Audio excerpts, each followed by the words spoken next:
Hello everyone, this is Manisha Marwaha और आज हम बात करने वाले हैं क्लास 12th के बारे में। आप क्लास 12th में आ चुके हो। दिमाग में जो सबसे पहला क्वेश्चन आता है कि क्लास 12th की तैयारी किस तरह से करें, है ना। स्टार्टिंग से किस तरह से पढ़ें ताकि हमारे बोर्ड्स में 95 प्लस आ सके। जिन बच्चों का टारगेट बड़ा है, नीट देना है, जेई देना है, ठीक है, पायलट बनना है, CDS, NDA, जो भी आपको एग्जाम्स आप टारगेट कर रहे हो, ठीक है, दिमाग में एक एम होती है कि भाई हम पढ़ क्यों रहे हैं। क्लास 12th में बच्चे बहुत ज़्यादा सतर्क हो जाते हैं, एक्टिव हो जाते हैं कि भाई क्लास 11th तो अच्छी नहीं गई थी। और ये मेजॉरिटी स्टूडेंट्स के साथ यही सीन होता है कि क्लास 11th बर्बाद गई, ठीक है, क्लास 11th तो अच्छी नहीं थी, पता ही नहीं चला क्लास 11th कब ख़त्म होगी। बहुत सारी गलतियां करी क्लास 11th में। तो सबसे पहले तो भाई अपना कॉन्फिडेंस डाउन नहीं करना इस बेसिस पे कि मेरी क्लास 11th अच्छी नहीं गई तो अब क्लास 12th भी अच्छी नहीं जानी, क्योंकि क्लास 11th में कुछ ढंग से करा नहीं है। अभी मैं आपको बताऊंगी कि भाई क्लास 12th के लिए स्टार्टिंग से आपको क्या क्या चीज़ें अपने दिमाग में रखनी है, क्या क्या मिस्टेक्स नहीं करनी जो आपने क्लास 11th में करी, जिसकी वजह से क्लास 11th शायद आज तुम्हारी बर्बाद हो। ठीक है, क्या पढ़ना है, किस तरह से पढ़ना है, क्या चीज़ें फॉलो करनी है पूरे साल ताकि आप आराम से कम एफर्ट से अच्छे नंबर स्कोर कर सको। और आगे बढ़ने से पहले भाई क्लास 11th की कुछ बात कर लेते हैं, क्योंकि मुझे पता है यार ये बच्चों का बहुत ज़्यादा कॉन्फिडेंस डाउन करता है। कमेंट में मैं देख रही थी कुछ बच्चों के यही चीज़ का रिगार्डिंग था। देखो यार, पहली बात तो ये मत समझना तुम में कोई कमी है, ठीक है, हमारा एजुकेशन सिस्टम ही ऐसा है। 10th के बाद जब 11th में आती है ना, पूरी काया पलटी हो जाती है। इतना ज़्यादा सिलेबस, टू मेनी थिंग्स, पता ही नहीं लगता भाई क्या पढ़ना है, कौन सी बुक उठानी है। साइंस की दो बुक्स हो जाती हैं, ठीक है, आपकी फिजिक्स की 2 बुक, केमिस्ट्री की 2 बुक, मैथ्स की 2 बुक्स, है ना। टू मेनी थिंग्स और सब टफ होता है, कुछ भी ईजी नहीं रहता। 10th तक तो मतलब बहुत कम होती हैं चीज़ें। तो इन सब चीज़ों के चक्कर में सबके साथ ये होता है, तो उस चीज़ को दिल पे नहीं लगाना। बस तुम्हें जो तुम्हारी गलती थी वो ये थी कि तुम डिस्ट्रैक्ट हो जाते हो बार बार। माना चीज़ें टफ है, माना तुम्हें समझ नहीं आ रहा, लेकिन डिस्ट्रैक्ट मत हुआ करो जिसकी वजह से हमारी क्लास बर्बाद हो जाती है, हम कॉन्फिडेंस लूज कर जाते हैं। अब आगे मैं आपको बताऊंगी कि भाई क्या गलतियां नहीं करनी और क्या चीज़ पे फोकस करना है। 11th का ज़्यादा प्रेशर लेके नहीं चलना, ठीक है, जो हो गया हो गया। जो टॉपिक्स आपके क्लास 12th में रिपीट होने वाले हैं 11th के, स्पेशली उन बच्चों के लिए जो नीट और जेईई की तैयारी करने वाले, उसको आपको कवर अप करना है। ओके, वो आपके लिए इंपॉर्टेंट होनी चाहिए। बाकी यार कोई भी बच्चा ऐसा नहीं होता कि किसी ने कुछ भी ना पढ़ा हो। ऑब्वियसली आप क्लास 11th के पेपर देकर आ रहे हो तो आपने चीज़ें तो पढ़ रखी हैं। अब क्या पढ़ा है आपने, अब मे भी ये हो सकता है कि आपने 50% पढ़ा हो या फिर 40% पढ़ा हो, लेकिन पढ़ा तो है। तो ये नहीं कहना कि मुझे नहीं आता, अपने आप को बिल्कुल भी डाउन फील नहीं करवाना। चलो अब बात करते हैं क्लास 12th के बारे में। तो सबसे पहली तो भाई लास्ट ईयर की जो मिस्टेक्स है ना, अपने सामने एक पेपर पे लिख के, जिस भी टेबल पे तुम बैठ के पढ़ते हो, जिस भी रूम में तुम बैठ के पढ़ते हो, सामने वाली दीवार पे टिका दो, ठीक है, वो पेपर पे लिख कर या प्रिंट आउट करके कि ये गलतियां तो बिल्कुल भी नहीं करनी। लास्ट ईयर मेरा क्यों बर्बाद हुआ, शायद मैंने ढंग से पढ़ाई नहीं करी, शायद मैं क्लास में अटेंटिव नहीं थी, शायद मैंने बैकलॉग बहुत ज़्यादा क्रिएट करा, शायद मैं अपने फ्रेंड्स के साथ यारी दोस्ती में बहुत ज़्यादा मस्त होगी इसलिए नहीं पढ़ पाई। जो भी मिस्टेक्स है उसको अपने सामने लगाओ कि भाई एक गलती एक बार, अब उस गलती से हमें लेक्चर लेना है, लेसन लर्न कर लेना है कि we don't have to do that thing again, ठीक है, क्योंकि ये साल आपके लिए बहुत इंपॉर्टेंट है। आपके बोर्ड के पॉइंट ऑफ व्यू से भी, आपके करियर के पॉइंट ऑफ व्यू से भी, आपको कौन सा आगे कॉलेज चाहिए, आप क्या करना चाहते हो, आपकी ड्रीम के पॉइंट ऑफ व्यू से भी। ओके, तो गलतियों को ज़रूर सामने लगाओ, एक्नॉलेज करो कि मैंने गलतियां करी हैं और अब नहीं करनी। अब साल पे अगर हम बात करें तो भाई इस चीज़ पे मैं बाद में आके आपको समझाती हूँ। पहले मैं आपको इंपॉर्टेंट चीज़ बताती हूँ कि भाई 95 प्लस लेकर आना इज़ वेरी सिंपल थिंग, ठीक है।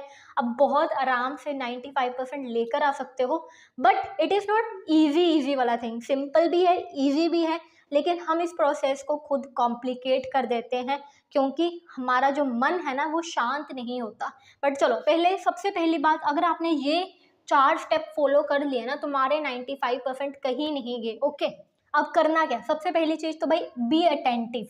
जब भी आप क्लास में लेक्चर लगा रहे हैं, ठीक है, नई क्लास है, नई जर्नी है, नए चैप्टर्स होंगे, ठीक है, अटेंटिव रहो क्लास में। जब टीचर पढ़ा रही है ना, कॉपी पेन हाथ में लेकर बैठो, जो टीचर ब्लैक बोर्ड पे लिख रही है, ठीक है, या जो भी वो समझा रहे हैं उसको छोटा छोटा नोट डाउन करते रहो, यार क्या बता रहे हैं, क्या समरी है, ठीक है।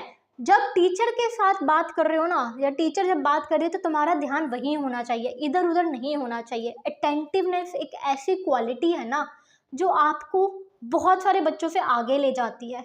दूसरे बच्चे क्या कर रहे होंगे, वो क्लास में इधर उधर देख रहे होंगे, बाहर कॉरिडोर में देख रहे होंगे, फिजिकली तो प्रेजेंट होंगे, मेंटली चल रहा होगा, यार कुछ ना कुछ तो चलता ही रहता है।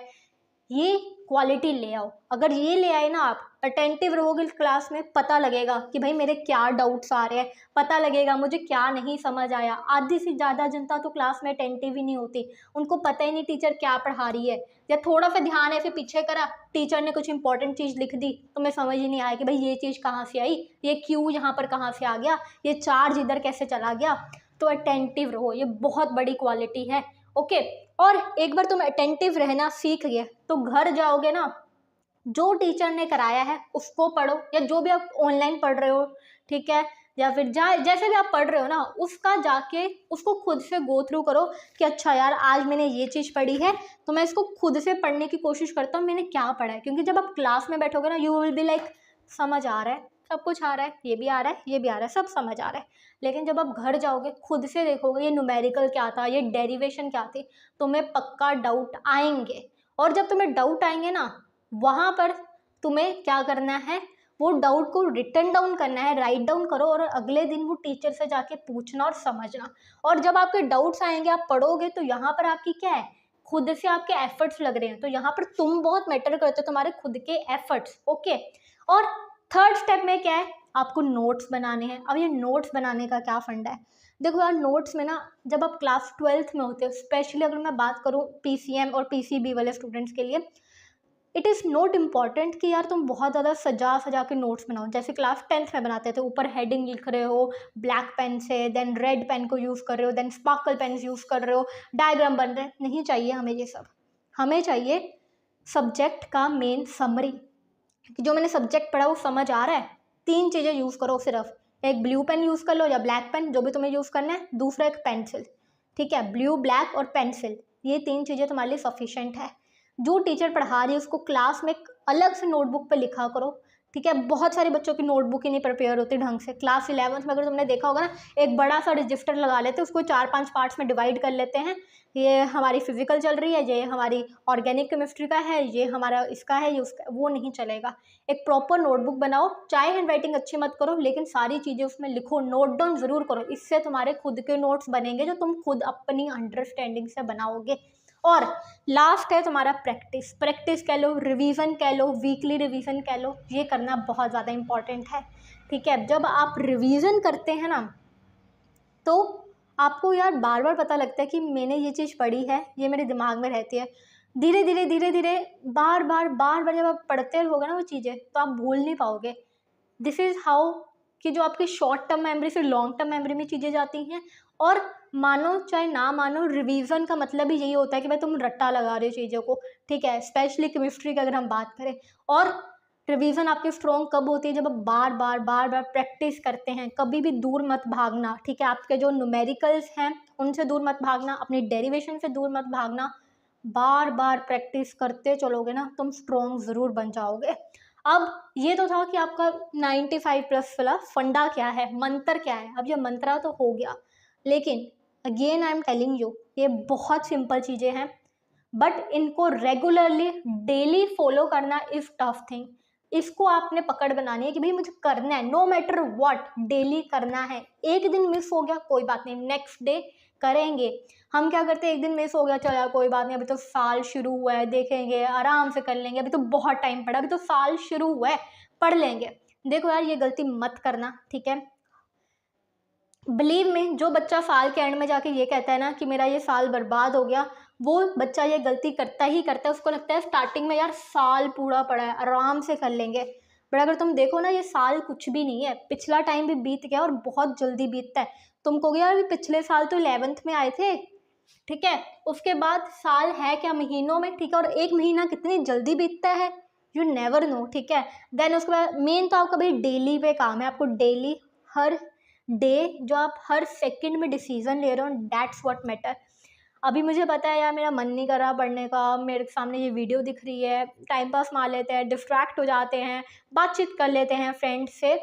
वो हर एक सेकंड में आपको जो ना डिसीज़न लेना है, फाइट मारनी है। एक एक सेकंड में सही डिसीज़न लेते जाओगे तो तुम्हारा दिन अच्छा निकल जाएगा, दिन अच्छा निकल जाएगा, तुम्हारा मंथ अच्छा निकल जाएगा। गेटिंग माई पॉइंट कि मैं क्या कहना चाह रही हूँ। इट इज़ नॉट अबाउट कि भाई तुम्हें लग रहा होगा बहुत लंबी गेम है, ठीक है, बहुत टाइम पड़ा है, पर सच बताऊँ 12th में पता ही नहीं लगता कि ये गेम इतनी लंबी है, क्योंकि इतना ढेर सारी चीज़ें करने को है ना तुम्हारे पास टाइम नहीं मिलेगा। अगर तुम प्रॉपरली चीज़ों को करोगे ना, you will be like very happy and very satisfied कि मैं सब कुछ कर रहा हूँ, मैं इंजॉय भी कर रहा हूँ, मैं स्टडी भी कर रहा हूँ। बट अगर नहीं करोगे ढंग से तो कुछ नहीं हो पाएगा। लास्ट चीज़ मुझे आपको कहनी है, टेक योर रिस्पॉन्सिबिलिटी। दूसरों पे ब्लेम मत करो।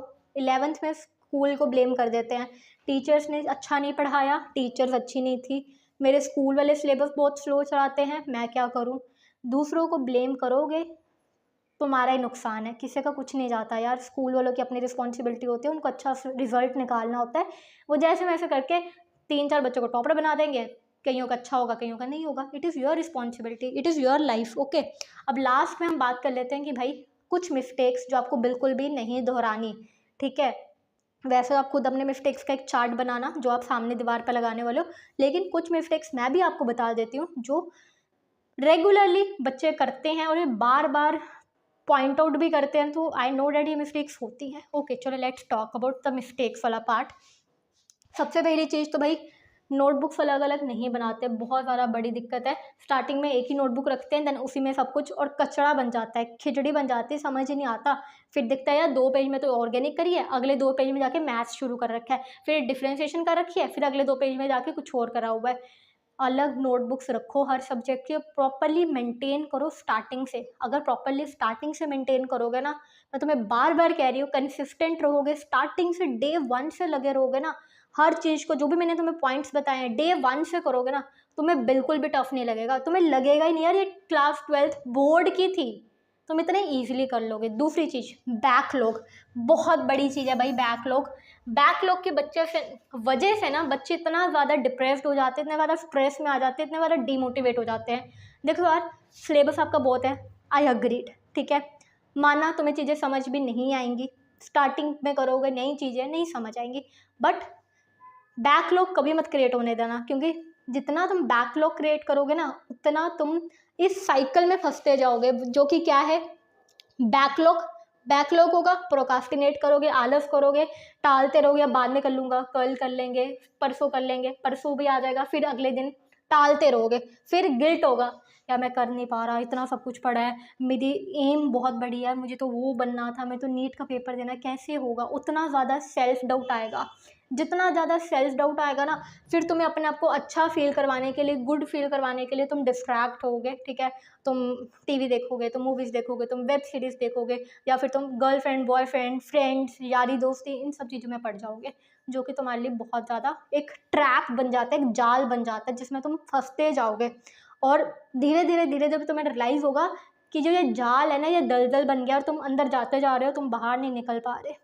अब ये चीज़ मैं तुम्हें इतने ध्यान से क्यों बता रही हूँ, लास्ट ईयर भी तुमसे पीछे भी जितने भी बच्चे निकलते हैं, हर बार कुछ बच्चों का ये क्वेश्चंस रहते ही हैं कि हमारे साथ ये चीज़ हो रही है।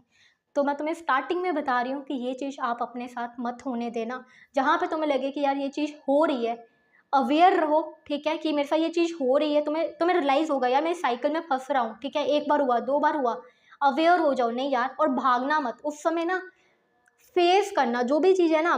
क्या तुम्हें लगता है यार मेरा मैकेनिक्स का ये सब पढ़ा है, मेरा काइनेटिक्स का ये सब पढ़ा है, उठाओ काइनेमेटिक्स, ओके मैं काइनेटिक्स बोल रही हूँ, ओके ओके, तो मेरा ये पढ़ा है उसको उठाओ, बुक लेकर बैठ जाओ, ठीक है, 3 घंटे लगेंगे 3 घंटे लगाओ, 4 घंटे लगेंगे 4 घंटे लगाओ, लेकिन लगाओ, भागना मत। जितनी बार तुम भागोगे ना उतनी बार तुम इस साइकिल में फंसोगे। फेस करना, पढ़ना और बैठ जाना, ओके। और दूसरा तो मैंने आपको बता दिया यार, ये वाला चीज़ भी जो रहता है ना ये बहुत बड़ी मिस्टेक हो जाती है। स्टार्टिंग में तो हमें लगता है यार फ्रेंड्स हैं, बर्थडे विश करेंगे, स्टेटस डालेंगे, मेमोरीज बनाएंगे, जो सब एक जगह पे सही भी है, लेकिन अगेन ये सब चीज़ आपको डिस्ट्रैक्ट करती हैं, ठीक है। धीरे धीरे आप इमोशनली अटैच हो जाते हो, देन यू आर लाइक कि अब तो लाइफ में कुछ और है ही नहीं, लेकिन तुम ये भूल जाते हो कि ये पार्ट ऑफ द लाइफ है, this is not a life. जब ये तुम 12th कर जाओगे ना, उसके बाद तुम्हें रियलाइज़ होगा कि यार जो मेरा बहुत ज़्यादा बेस्ट फ्रेंड था वो भी मेरा बेस्ट फ्रेंड नहीं है, क्योंकि 4-5 साल बाद तुम अपने अपने करियर में, अपने अपनी जॉब में कोई तुम्हें फ़ोन तक नहीं करेगा, और ये रियलिटी है। ठीक है, मैं इस स्टेज पे हूँ, ठीक है, मैं तुमसे 4-5 साल बड़ी हूँ, तो आई नो डैट ये चीज़ें होती हैं।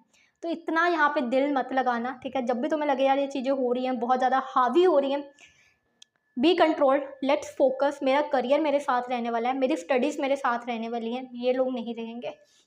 लास्ट में जो है आपका भाई PYQs और रेफरेंस। बहुत सारे बच्चे PYQ नहीं करते, स्टार्टिंग से PYQs पे नज़र रखना बहुत इंपॉर्टेंट रहता है। ठीक है, अगर तुम्हारे कोई सीनियर्स हैं उनसे बुक्स ले लो, इस साल वाले जो सैम्पल पेपर्स हैं उनसे पकड़ लेना, वो तुम्हें फ्री में दे देंगे। ठीक है, सैम्पल पेपर ना ही कहीं बिकते हैं तो वो तुम्हें वैसे ही दे देंगे। ठीक है, उनसे सैम्पल पेपर पकड़ लेना। PYQs ज़रूर देखते रहना स्टार्टिंग से, ताकि तुम्हें पता रहे यार कौन से चैप्टर में क्या चीज़ इंपॉर्टेंट है, क्या प्रीवियस ईयर पेपर में कौन से क्वेश्चंस बार बार पूछे गए हैं। और लास्ट गलती जो बहुत सारे बच्चे करते हैं, रेफरेंस पे इतना ज़्यादा ध्यान देते हैं, रेफरेंस रेफरेंस रेफरेंस। यार रेफरेंस मैटर नहीं करती इतनी ज़्यादा बोर्ड के पॉइंट ऑफ व्यू से। अगर आप बोर्ड्स के लिए प्रिपेयर कर रहे हैं, केमिस्ट्री की आपके डायरेक्ट क्वेश्चन, डायरेक्ट मैकेनिज्म आते हैं आपकी NCERT बुक से, NCERT को पढ़ो। फिजिक्स के लिए आपको लेनी होगी तो बाद में ले लेना, स्टार्टिंग में आपकी NCERT ही बेस है। मैथ्स के लिए भी आपका NCERT ही बेस है, सिमिलरली फॉर बायो। ठीक है, ये सब डायरेक्ट NCERT से आते हैं, सो फोकस्ड ऑन NCERT। बाद में आपको SL अरोड़ा या जो भी रेफरेंस के ऊपर जाना पड़ेगा वो बाद की बात है, स्टार्टिंग में रेफरेंस को मत करो। ठीक है, इग्नोर करते हैं बच्चे NCERT, जबकि NCERT बहुत ज़्यादा इंपॉर्टेंट है।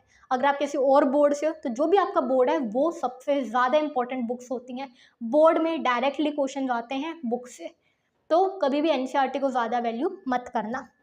So that's it for today's video, and I hope कि जो भी मैंने चीज़ें आपको बताई हैं आपने एक पॉइंट में नोट कर लिया होगा इसको एक पेपर में। ठीक है, एक पेपर रखा करो, जो भी बातें आपको बताई उसको लिख लिया करो। ये बहुत इंपॉर्टेंट बातें हैं, और अगर आप इनको पूरे साल भर याद रखोगे, इनको फोकस करोगे ना, तो आई कैन गारंटी यू कि भाई तुम्हारे बहुत आराम से बहुत अच्छे नंबर आ जाएंगे, और तुम्हें रियलाइज़ भी नहीं होगा कि भाई मैंने इतने अच्छी मेहनत करी है, मैंने मेहनत करके अच्छे नंबर लेकर आए हैं। बट अगर तुम मेहनत करोगे और इन सब चीज़ों को याद रखोगे तो चलो, इसके बाद अगर आपको कोई और वीडियो चाहिए होगी तो आप मुझे कमेंट करके बता देना, and see you in the next video. Till then bye bye, take care.